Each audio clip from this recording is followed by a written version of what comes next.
Fala pessoal, tudo bem? Aqui é o Rodrigo Albuquerque e nós estamos no Mini Front, versão vídeo aqui no Instagram e redes sociais junto com você. Pessoal, nesses tempos de aflição, nesses tempos de tensão nas tampas, na gaia do pau, a gente acaba, é comum a gente por hora perder o norte, ficar inseguro, ficar muito indeciso, ficar paralisado literalmente. E isso é muito perigoso nesse momento, se isso acontecer com você, porque nós estamos vivendo no boi a maior volatilidade da história da pecuária brasileira. Então é muito ruim você perder o norte racional nesse momento. O que eu estou fazendo? Eu tenho o que eu chamo de gatilho comercial. Eu dou a descrição nesse front tradicional que está lá no site, tá lá no podcast para você, para os assinantes, de como você montar um gatilho comercial. Quais são os 4 passos fundamentais para que você não perca o seu norte comercial, e a melhor forma de fazer isso é tendo um gatilho que te chama atenção, te tira, não deixa você perder esse foco de proteger o seu patrimônio no momento de altíssima volatilidade, desafio e tensão. É isso que eu entrego para você no front tradicional, mas agora nós vamos falar do curto prazo da arroba, porque esse aqui é o mini front.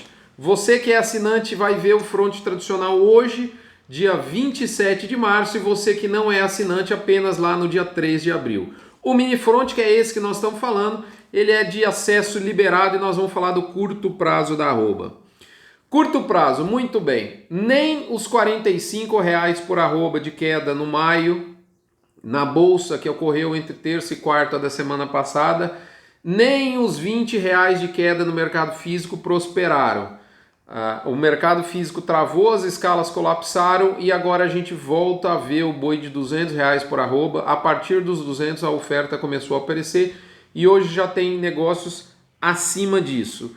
Em linhas gerais, o que eu quero dizer é que, graças a Deus, o pânico deu novamente espaço ao fundamento. O fundamento da oferta mais curta, que encontrou uma demanda antecipada no varejo que atende ao mercado doméstico. Os estoques se enxugaram tanto do atacado quanto do varejo e a gente já observa, inclusive, um reflexozinho em preços no atacado. Pouca coisa, um reflexo leve, mas ele já existe.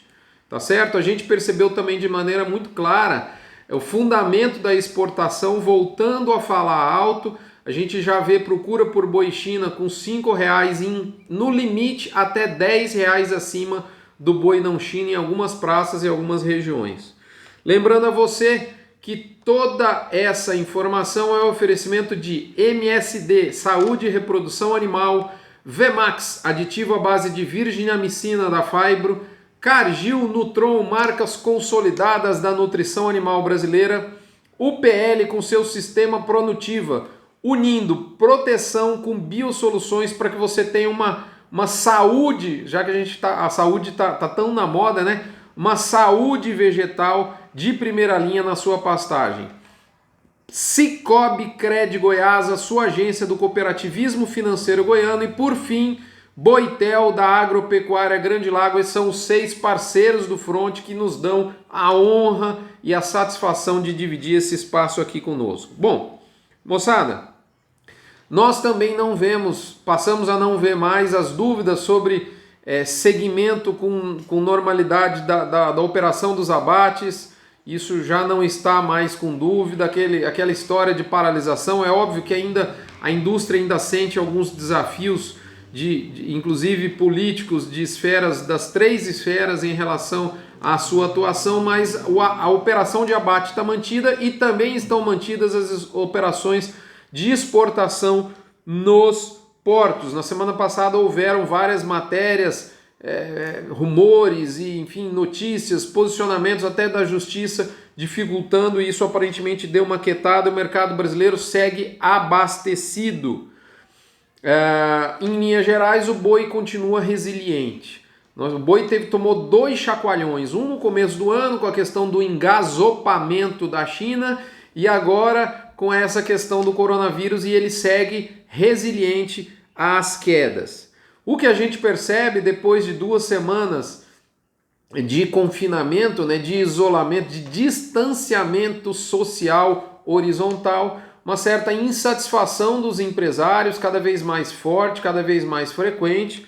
As pessoas começam a sentir perdas e as empresas menores começam a sentir perdas e diversos setores já estão numa situação bastante complicada. O de alimentos não é diferente, mas certamente nós sentimos menos nesse momento, com exceção certamente do food service, mas nós estamos sentindo menos. Essa era a tendência, é isso que a gente observa, o que não nos dá o direito de deitar em berço esplêndido.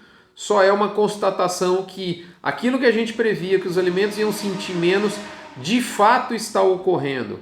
Os alimentos iam sentir menos também por conta de uma demanda externa, notadamente Ásia, de fato está ocorrendo. Muito bem.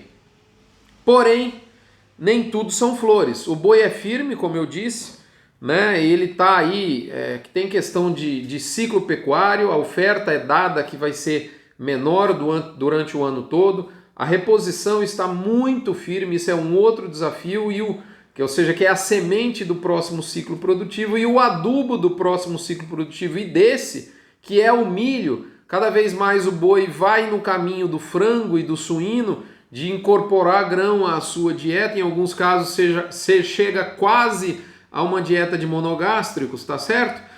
O milho também caro dá essa base, essa solidez, essa robustez na resiliência do boi de sofrer depreciação no valor da arroba, que é o que a gente vem observando em 2020. Mas, de novo, isso não nos dá o direito de permanecermos em berço esplêndido. E a pergunta que eu faço é: e o final da safra de capim que se aproxima?